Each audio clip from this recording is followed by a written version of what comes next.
Welcome to Conan. That's right. Here at Comicstorian, your home for audio dramas, we are now going to start doing the Conan series. And today we're going to bring you issue 1. Conan the Barbarian is a license that Marvel currently has, and they are running an entire world of Conan. And if you want to get more Conan books, then please consider giving this video a like to help out that YouTube algorithm and become a barbarian yourself. But there's not much to explain as this is issue 1. I hope you guys enjoy. O Prince, that between the years when the oceans drank Atlantis and the gleaming cities, and the years of the rise of the sons of Aras, there was an age undreamed of, when shining kingdoms lay spread across the world like blue mantles beneath the stars.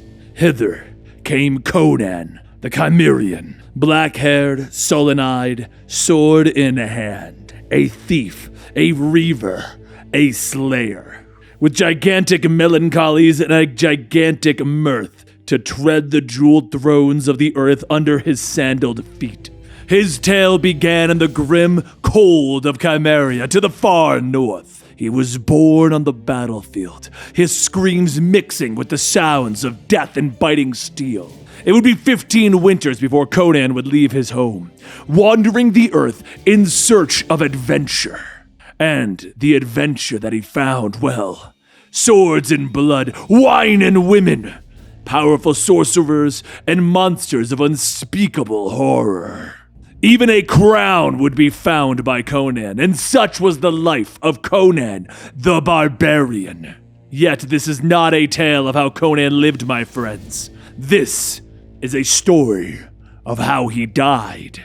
In the city of Zamora, the city of thieves, the crowds gather around the fighting pits of the mall. Their screams do little to drown out the sounds of steel biting into flesh and the cries of the dying. The smell of stale ale and sweat fills the air, and Conan swings his blade, the rusted metal cutting through the neck of his opponent, bringing more screams of joy from the onlookers. Conan turns, watching as the rest of the fighters step back from a man even larger than he. The islander readies his spear, driving it forward, impaling 2 of the fighters. And the 2 men turn to each other as the islander readies his war spear while Conan's grip tightens on the rusty blade that he found the night before. 10 silver pieces to the islander! Someone roars from the crowd. My entire purse to the islander!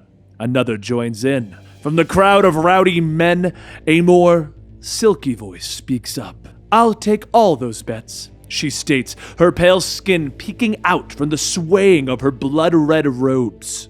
Every last one, my all, on the Northman, she smiles. The islander charges, the blade of his spear slashing Conan across the arm, forcing him to drop his blade. The big man turns, slamming the haft into the Cimmerian's throat, pushing him against the wall.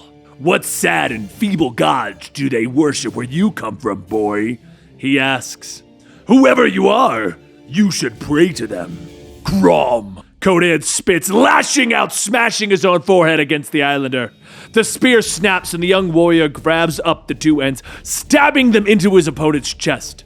But Cimmerians never pray! He snarls, and the man staggers away, giving time for Conan to retrieve his sword. Even if we did, Crom would not give a damn. He growls, cleaving the man's head from his body. The cheers of those who made money fill the pits as Conan pulls himself up the ladder. Well fought, Conan.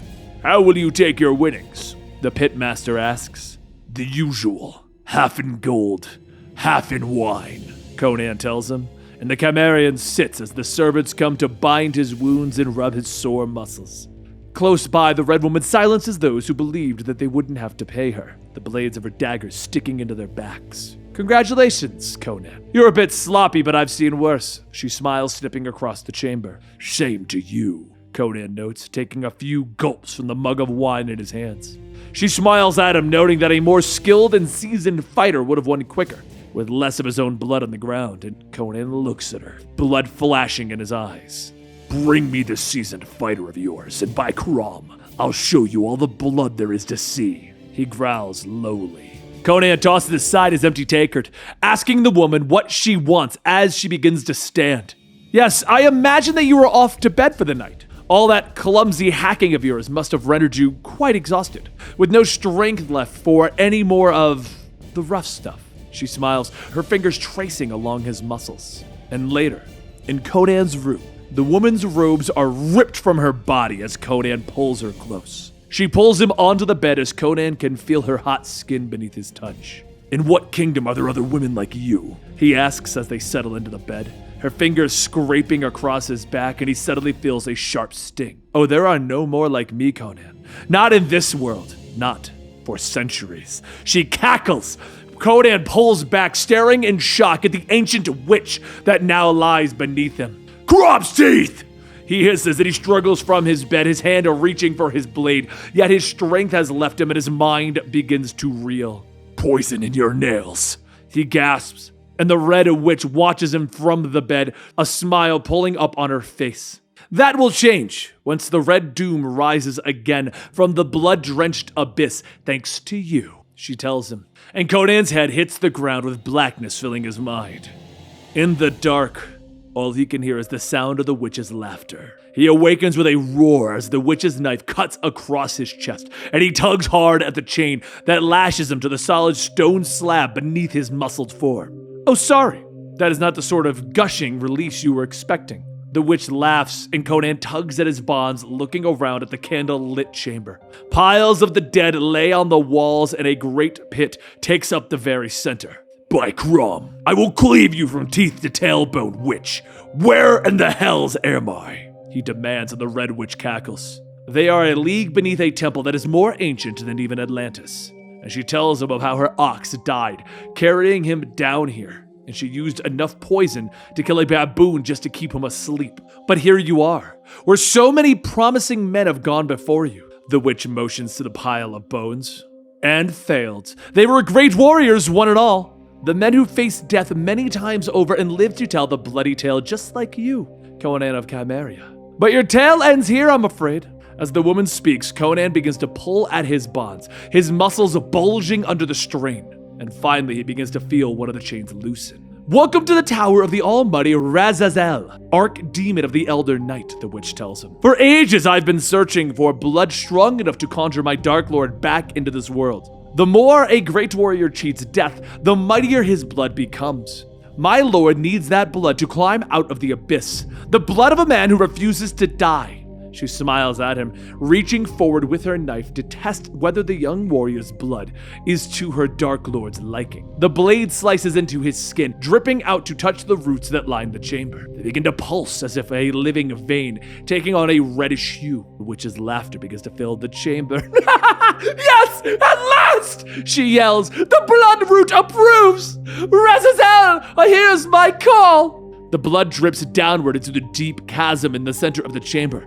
And something answers the call. A roar, unlike anything produced by a mortal tongue, fills the chamber. So Conan pulls at his chains as the roar fills his ears, threatening to drive him into madness, and the witch comes at him again. Her blade lifted to draw more blood. More blood! The abyss must drink it all, she crows. But Conan pulls hard, the chains are ripping free of the slab of rock and colliding with the woman's face. Then let it have yours, he snarls. The woman falls away as Conan quickly frees himself, and as she rises, words escape from her lips in a language that no mortal ears have heard in centuries. Conan curses as the bodies of the long dead begin to rise around them. Tear him to pieces and drain every last drop. All hail the blood doom.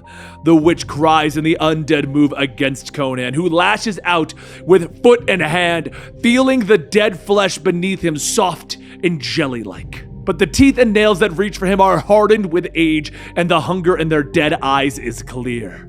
How do you slay a room full of raging dead men? Conan wonders as he tears a head off of a creature's shoulders, and he finally reaches down, taking up an axe in one hand and a sword in the other, for he knows the answer. The same way you slay the living, one savage swing at a time. The blades cut through the dead, yet Conan doesn't pause, swinging the weapons with all the strength left in his muscles, and the witch slashes at his back again. "You will die here, barbarian! I have seen it in the bones!" she screams, rearing back for another blow, but Conan turns, allowing the dagger to pierce his hand to block it. "Bones and gods can lie, same as men," he tells her, gritting his teeth against the pain. "If your bones spoke truth, witch, they would have shown you this." He snarls at her, pushing her back, his axe swinging in his hand, cutting through the woman's throat. The head falls, caught in her hands, and strange tendrils seem to hold it in place as the dead woman blinks at the young warrior. "You will die here. See the bones, the blade of you," she gurgles at him before falling to the chamber floor. Conan stares at the woman as the rest of the dead fall to the floor around him. "All I see are your bones and the bones of the poor souls that you lured here to their wretched doom. Souls who, at last, deserve some peace," Conan tells her, and he leaves the chamber, climbing up the stairs and to his freedom. With a torch in hand, he burns the blood roots around him, bringing forth a new roar of rage from the abyss below. And this time, Conan smiles. Many years pass, and Conan looks down at the man dying at his feet, and he brings his sword down, piercing the man's chest. "My king, are you all right?" the guard asks, making Conan turn his head. "Just hoping a dead man not linger," Conan tells the guard, and he stares out over the battlefield around him at the scores of dead. He stretches, feeling the aches in his back as he removes the crown on his graying head. Despite his guard's words, he tosses the crown aside, pulling off his armor. He looks over his shoulder, telling the men that he will walk the battlefield a while longer. "I killed these men, whether I swung a sword or not," and a Cimmerian looks at the eyes of the men that he slays, even if nothing but death looks back. It doesn't take long before Conan sees to the young children amongst the dead, dragging the corpses into a wagon. He stops them, demanding to know what they're doing. "The corpses are the grapes, we're the vine," a young boy tells him. "My brother and I are the humble winemakers," the young girl finishes. Conan is shocked, telling the young children that such flesh-stealing is forbidden in his kingdom. "Why steal the corpses? For what end?" he asks. "Death is not the end. The dead are merely fuel for what comes next." The young girl smiles at him. "For the glory of Razazel and the coming of the Red Doom," the boy finishes, and shock fills Conan's eyes as he steps back. "What name did you just say?" he whispers, and the wagon of corpses suddenly explodes outwards, a body knocking Conan to the ground as his guards are dispatched quickly. He struggles to his feet, fear filling his voice. "By the gods, it can't be!" He gasps, and before him floats the Red Witch. Her skin is shriveled, her tongue sticks from her mouth, bloated and the color of deep purple. Her eyes are sightless, yet she still stares at him. "How many times must I kill you, woman?" Conan yells, swinging his sword as the witch comes at him. But she catches the blade, her skin as hard as iron.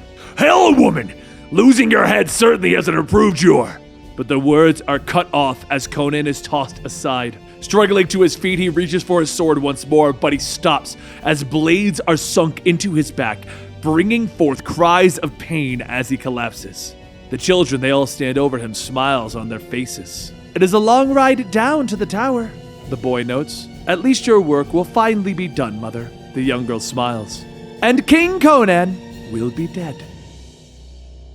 And there you have it, the first issue of Conan. Now, there's a lot of stuff that goes on with Conan. He joined the Savage Avengers. He's in the current day doing the Serpent War. He has 2 books of him in the Barbarian Age. And on top of all of that, there's spin-off books involving the various characters of Conan lore. So if you want me to do more Conan the Barbarian stuff, and even characters like Red Sonja, then please give this video a like. Let that YouTube algorithm know that you want more Conan, and let me know in the comments down below your favorite thing about Conan the Barbarian. I'll see you guys next time, right here.